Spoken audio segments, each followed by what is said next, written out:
Shalom saudara terkasih dalam Tuhan Yesus Kristus. Senang kembali berjumpa dengan saudaraku sekalian dimanapun saat ini berada di seluruh Indonesia. Doa saya setiap saudara dipelihara oleh Tuhan kita Yesus Kristus. Roh, jiwa, dan tubuh saudara dipelihara sempurna. Amin. Nah saudara, lewat di beranda media sosial saya melihat seorang bapak mengupload sebuah video yaitu dari JDP Channel. Seorang yang dulu ternyata mualaf dan pengarang lagu-lagu Muslim saudara ya. Namanya Fasahudan ya. Dia sempat mualaf, kemudian dia mulai bersaksi dan kembali kepada Tuhan, saudara. Ya, saya melihat hari-hari ini ada banyak orang yang haus dan lapar dan ingin mencari penyelamat yang sesungguhnya, saudara. Hari-hari ini memang banyak masalah dan goncangan yang dialami oleh orang Kristen. Dan saya sering berkata kepada saudara bahwa kita hari-hari ini mengalami goncangan. Iman kita diuji. Ya. Kemarin setelah Pendeta Saifuddin mulai muncul lagi dalam live-nya, saudara. Dia mulai menanggapi komentar-komentar di beberapa kolom komentar live-nya. Ada seorang dari Malaysia yang rindu untuk dibaptis. Dia dari Muslim, saudara. Ingin dibaptis artinya ingin percaya kepada Tuhan Yesus. Bahwa Yesus adalah penyelamat, saudara. Ya, ini yang terjadi hari-hari ini. Di mana banyak orang yang haus dan rindu untuk diselamatkan. Di dalam live saya setiap malam ada beberapa orang saudara kita dari Muslim. Memang channel ini adalah channel Kristen, saudara. Tetapi kita tidak memaksa untuk mereka masuk. Dan mereka berkomentar, hati mereka itu dijamah Tuhan, dijamah Roh Kudus, saudara. Ya, kalau saudara mengalami masalah saat ini, jangan pernah undur daripada Tuhan. Sebab masalah-masalah yang muncul ini biasa. Alkitab berkata bahwa pencobaan-pencobaan yang kamu alami adalah pencobaan-pencobaan yang biasa yang tidak melebihi kekuatan manusia. Pada saat kamu dicobai, Dia akan memberikan kepadamu jalan keluar sehingga kamu dapat menanggungnya. Percaya itu, saudara. Dan jangan kita berfokus hanya kepada berkatnya. Percayalah, berkat itu hanya bonus. Tetapi yang Tuhan inginkan dalam kehidupan saudara adalah Tuhan mau saudara diselamatkan. Berpindah dari kegelapan menuju ke terang. Itu yang Tuhan mau dalam kehidupan saudara.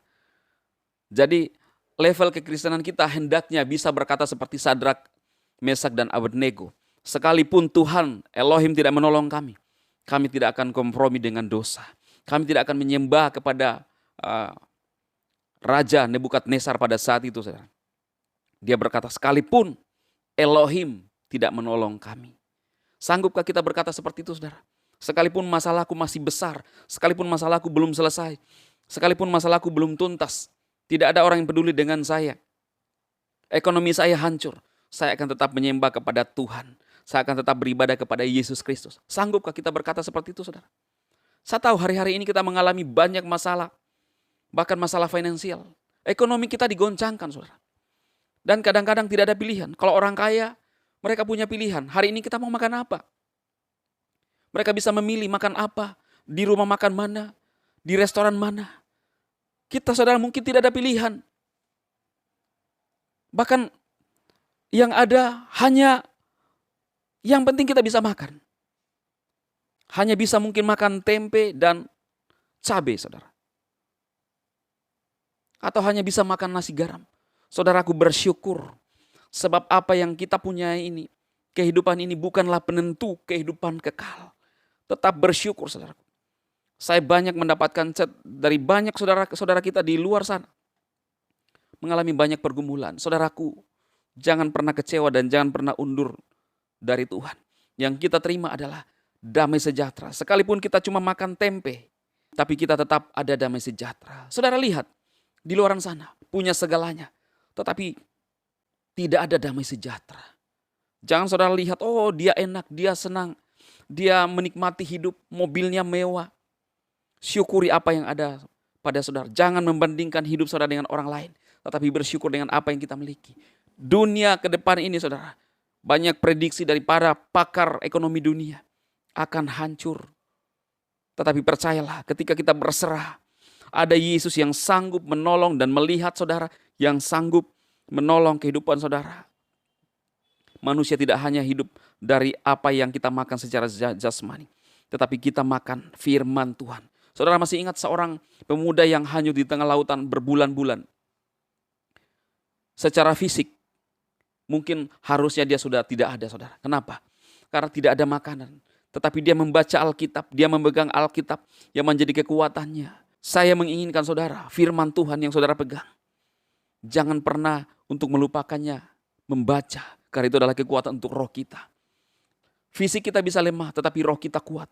Dan saya percaya, apa yang disampaikan oleh Tuhan Yesus, manusia tidak hanya hidup dari roti saja, artinya dari makanan jasmani, tetapi firman yang keluar dari mulut Elohim.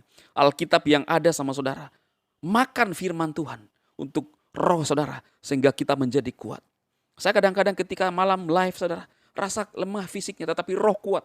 Dan pada saat roh kita kuat, mempengaruhi fisik kita kuat. Biarlah saudara diberkati oleh firman Tuhan hari ini. Dan saya ingin berdoa bagi saudara, supaya Tuhan memberikan kekuatan bagi kita. Bapa, aku berdoa buat umat-umat-Mu yang menyaksikan video ini Tuhan. Yang sakit Tuhan sembuhkan, yang lemah imannya Tuhan kuatkan. Yang mengalami masalah pergumulan ekonomi, Tuhan tolong, Tuhan buka jalan. Kami percaya bahwa Engkau Tuhan Yesus yang sanggup menolong mereka, yang sanggup melepaskan hidup mereka. Terima kasih Tuhan, biarlah mereka tetap teguh imannya di dalam Tuhan. Dan biarlah Roh Kudus-Mu mengintervensi mereka, sehingga mereka tetap menjadi orang yang kuat di dalam Tuhan. Dalam Yesus Kristus, aku berdoa kepada Bapa di surga. Haleluya. Amin. Tuhan memberkati saudara sekalian. Amin. Amin. Amin.